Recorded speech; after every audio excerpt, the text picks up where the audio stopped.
Welcome back to Flex Your Head, another special episode of Scream Therapy. On Flex Your Head, we take a breather from punk rock and mental health and explore classic punk albums, which I guess is good for mental health. So on this episode, we have Donald back for a glorious return. How's it going, Donald? Great to be back. Yeah, let us know what we're listening to today. We're listening to 2002's Mclusky Do Dallas by Mclusky.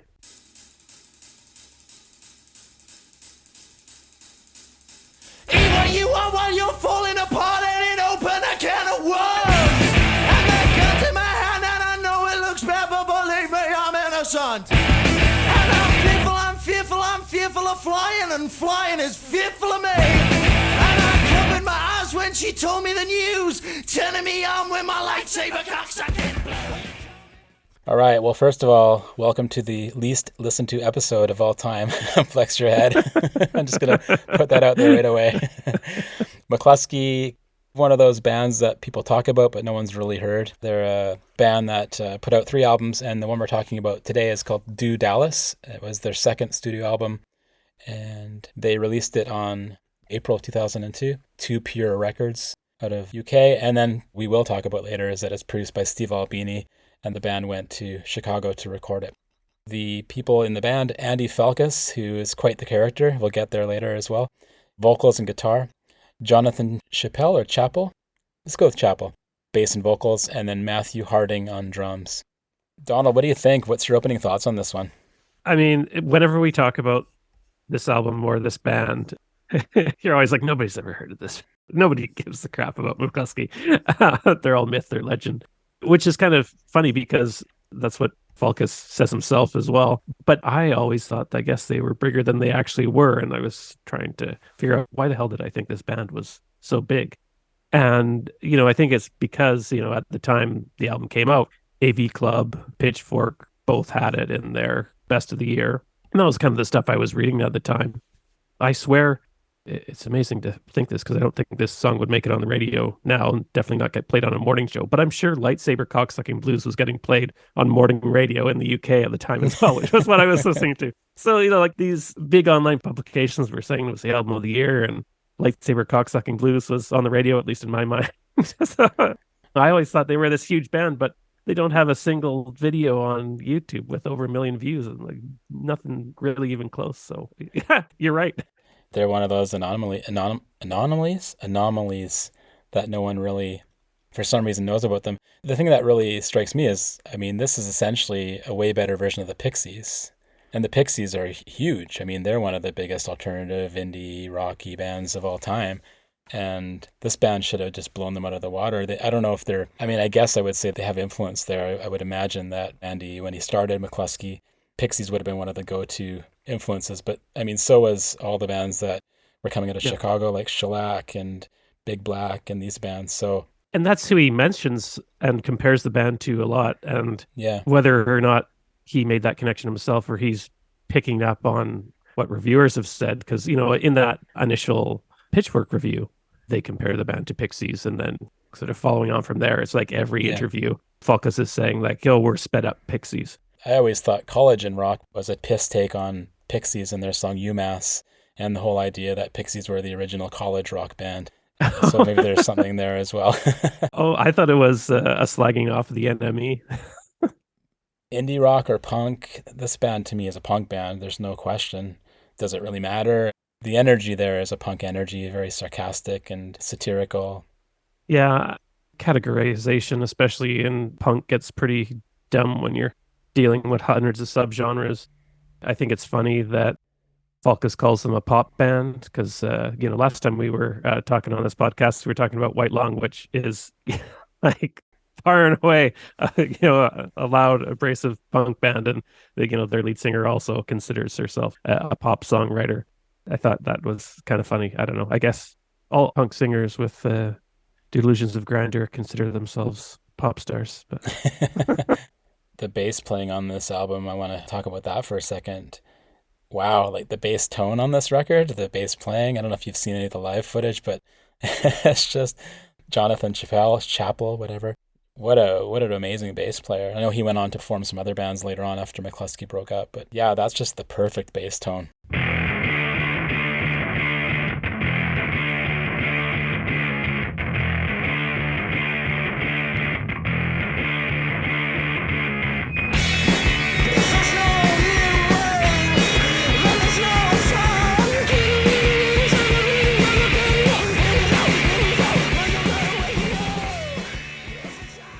Yeah, it's wonderful.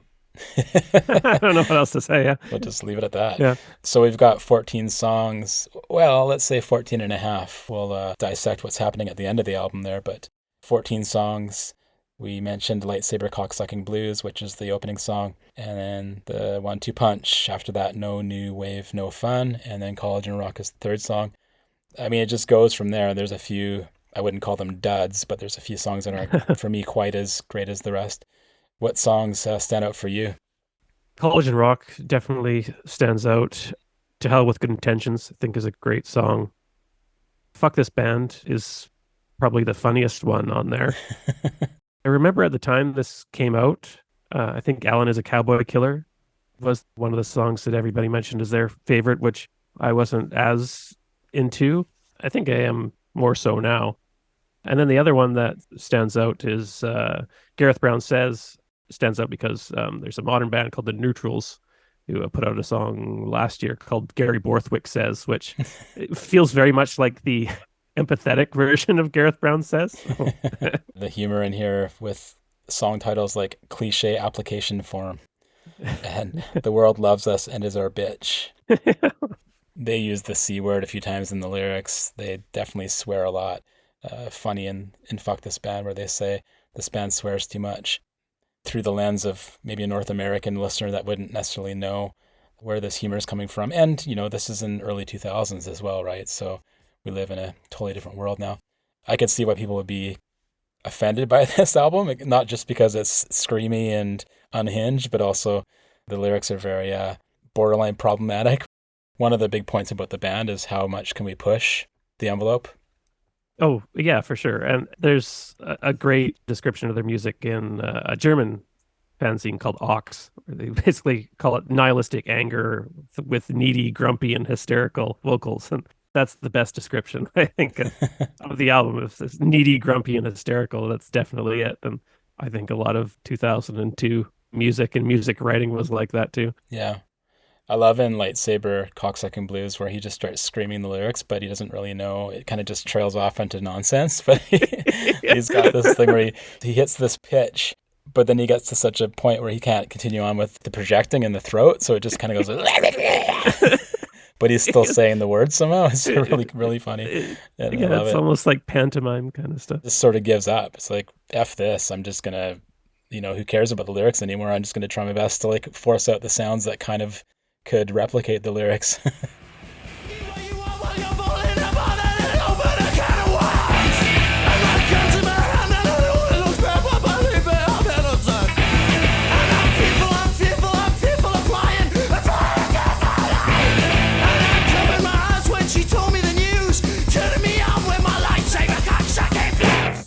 Yeah, or is it Do You Think You Survive, where he's just yelling Tony Baker at the end of it?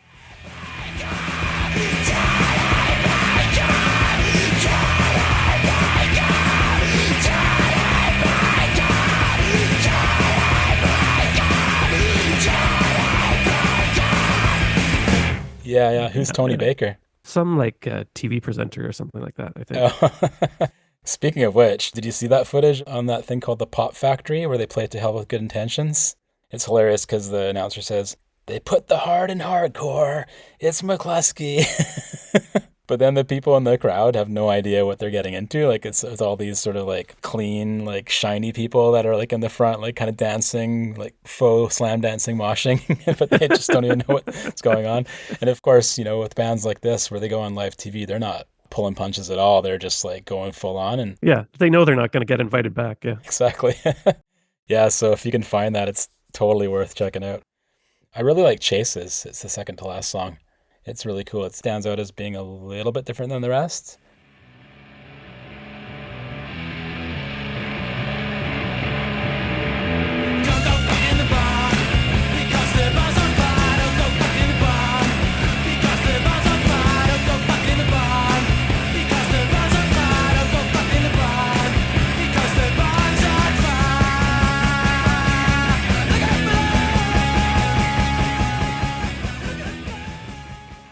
Proggy kind of stagger step going for it, which I think is kind of cool. It almost shows promise for what would come next with their next album, their final album, which I'm not going to say the name of because it's just too confusing. And then they broke up after that. So it's always cool when an album has a song that points to where the band might go.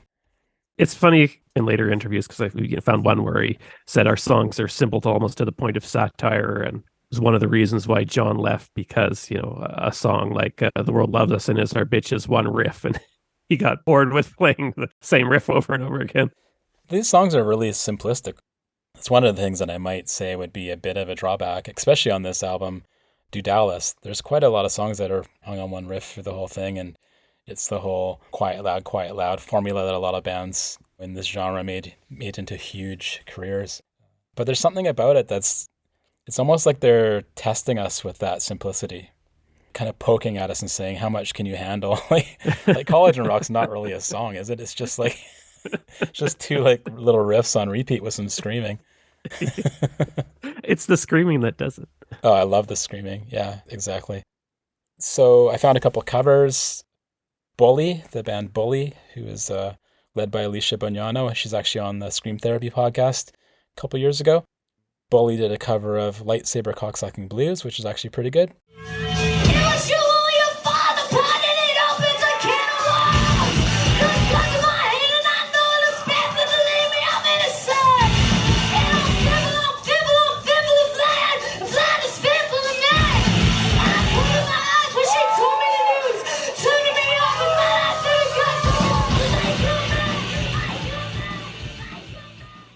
Let's get into some of the lyrics.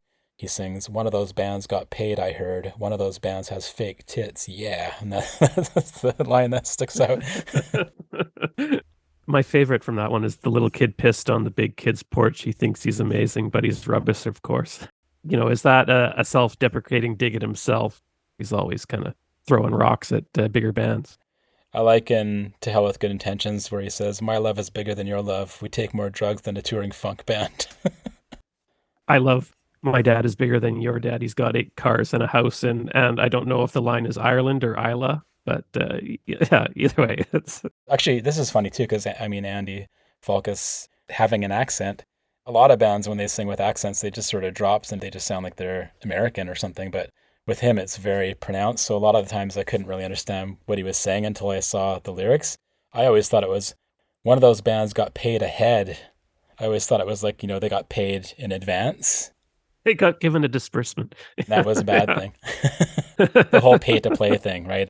The way the pitch of his voice goes up when he says their hair was a fucking delight. This slays me. It's easy to say now that trainers seem fine and their hair was a fucking delight. But one of those bands got paid ahead. One of those bands got fake tits, yeah. One of the things that he had said in something called News OK, which what the hell is that? He said it's always meant to be pop music, only it's fed through the filter of self-respect. That's pretty good. News OK also was quoted as saying that it was the most hilarious record the Pixies never made. So Do Dallas was the best Pixies record, I guess. We talked about Steve Albini producing it, or I guess recording it, because he never really used the tag of produced by. And you can hear the room. You can hear his room in Chicago at his studio. You can hear that same echoey drum sound. When you compare it to other Albini recorded albums, there's definitely that sound of his. PJ Harvey's Rid of Me and the Pixies albums and the Pegboy records, and it's got that same sound. Funnily enough, I think the other recordings that are as good or better than these ones would be the John Peel recordings. If Albini hadn't recorded this, would anybody be talking about Mclusky? Would they have reissued the album? Would they be going back on tour? Or would they have just been, left in the pages of News OK? News OK, yeah. Actually, I'm just looking at Albini actually recorded the third album as well. Okay, yeah. To me, it didn't have the same thickness to it. I guess we should broach the subject of the title of the record. A spin-off of the 1978 porno film Debbie Does Dallas. I was always confused by that because shouldn't it be called Mclusky Does Dallas, not Mclusky Do Dallas? Because Mclusky is a singular thing, right? It's not. I think Mclusky Does Dallas sounds better. I suppose so. Did you hear there's the triple album compilation thing called Mcluskyism? Did you get into that at all? Before we did this, I listened to some of the live tracks Yeah. off that. Yeah. Yeah, the live tracks are just amazing. I haven't heard a vocal performance like that on a live record since Meg Patton on a live record. It's just, I think it's funny when bands do that where you see them live and you're expecting to hear the album and the album's already harsh sounding, and then you see them live and it's just like, whoa, like he's just not even he's not even trying to like follow the melody line of the song. My love is bigger than your love. We drink more drugs and a swollen bug back. Sing it. My love is bigger than your love. Sing it. My love is bigger than your love. Sing it. When we gonna come to extra. Sing it. When we gonna play higher. Damn. My love is bigger than your love. Sing it. My love is bigger than your love. Yeah. We're all going to go. It's funny, I mean, generally I hate live albums. Sloan's Four Nights at the Palais Royale's maybe the exception. And honestly, I think, again, McCluskey's Peel sessions are better than those live recordings on McCluskyism. Just they're like a little bit more like immediate or something, which is odd because they're in a studio, but yeah. So you want to do some YouTube comments? Sure. I gotta put this out there. These aren't necessarily the best ones we've done on this podcast, but there is some funny ones, and there also is no YouTube version of the full album. So we're looking at comments from individual songs. Oh yeah. Which I thought was weird because pretty much every album now is on there as a full album. So maybe just no one's bothered at this point. So this was a comment under the Lightsabre Cocksucking Blues little video they have, which is kind of this weird animated by Edward Clark, and it was 2 years ago, which is quite recent actually, thinking about it. And he must be a soothsayer here because he just says, "This is still a banger in 2027. Another YouTube user named Ren, 10 years ago. OMG, I remember being in 7th grade and hanging out at my best friend's house in the dark in the middle of the night and turning the volume all the way up at the beginning of the song because we thought it was just the cat playing quietly in the background, and both of us nearly dying of a heart attack when the singer started screaming." That's fantastic. I can totally picture that moment. I think I've had those moments. This is a comment under "Do You Think to Survive?" the song video again.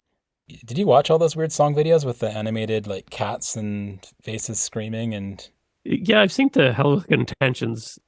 I can't remember if that was just a meme at the time to put like giant polydent teeth in cats' mouths and make videos. It might have been. I can't remember back that far. I could picture Andy being behind a computer creating this to go with the song. So a comment under the "Do You Think to Survive?" song video by Daniel Vinest, and it was 11 years ago. I found that most of these comments were in the 11 to 17 years ago range. Daniel says, "Sure don't sound like McClusky to me. They're good and I like them, but why the ruse?" I don't know what that means, but it was funny. And on the official McClusky YouTube channel, they have all the comments turned off, which I thought was interesting because they're all about being goofy and sarcastic, so they just didn't want anybody else to be that way, I guess. He does seem to have a bit of an ego. Yeah, you think so, eh? Yeah. Oh, yeah. What are some of your final thoughts for this album? It's one that I listened to like almost every day back when it came out, and even years afterwards. So despite the fact that, as we said at the top of the podcast, it's very much like rooted in a 2002 aesthetic of just being kind of nihilistic and petty. I don't know. I think it's had some staying power, and that a lot of the songs are still pretty funny. He seems like one of those people that you hang out with and everything is just a laugher no matter what. You and I know a couple of those people as well. Yeah. He seems like that. I mean, obviously, maybe the kind of person you wouldn't want to hang out with too long in public because he probably pushes a lot of buttons. I could see him getting into a lot of fights. Definitely, yeah. I would have killed to see them during this era live. I would definitely hop on a train to see them now, and hopefully you come with me. Yeah, I had a ticket to see them in Vancouver. Oh, wow. And was there, but I got sick the night of the show, unfortunately. Oh, God, that sucks. We could see them in Australia, though. They're touring in Oh, really? 2024, yeah. All right. Who's paying for the tickets? Well, if they're touring now, I mean, hopefully we'll see them somewhere within reach. To see them back then when they recorded that live material for Dudalis, and that would have just been so killer. I love Jonathan's bass playing. His tone was amazing. His on-stage energy and the way he held himself was super good. Reminds me of the guy, do you know Archers of Loaf? Never watched any of their videos or seen them live or anything, no. Yeah, so the bass player in Archers of Loaf is that same kind of character where he's just jumping around, but it's not really always going with the way the song's going. Like, it's kind of like in his own little world. No, but I would totally encourage people to go and watch that Pop Factory live footage on that weird TV show, because the dichotomy between the band and how they're playing the song and the energy they're giving versus the crowd who are just like, wah! And here now to play us out, they put the hard in hardcore. They're the Cardiff-based Walkers Mclusky with the hell with good intentions. See you next week.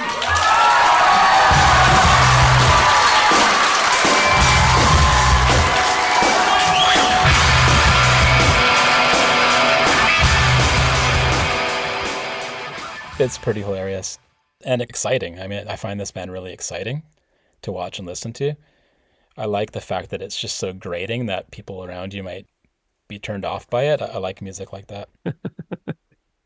My other thought on this band, I think, is, Falkous seems to be building his own mythology a lot, even now, where he talks about them being losers off stage and how nobody was into us, and we only sold out 6 shows on our international tour, and yada, yada, yada.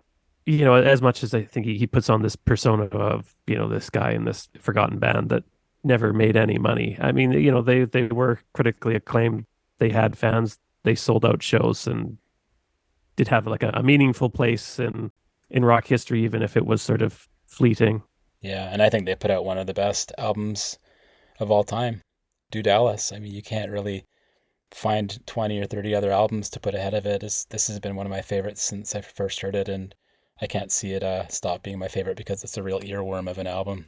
Just, you got to listen to it again. You got to listen to it again. Yeah. And thanks to you, I'm back into that vortex again. Thanks for being here, Donald. I really appreciate it. I just want to let people know about the Scream Therapy podcast, which is up to episode 70 now. You can check it out at screamtherapyhq.com.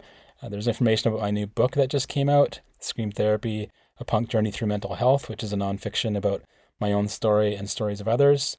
And there's also a Scream Therapy store now where you can get some t-shirts. That's all at screamtherapyhq.com. So again, thank you so much for being here, Donald. It was great to chat with you about Mclusky's Dudalis. Thanks, Jason. It was great to be on again.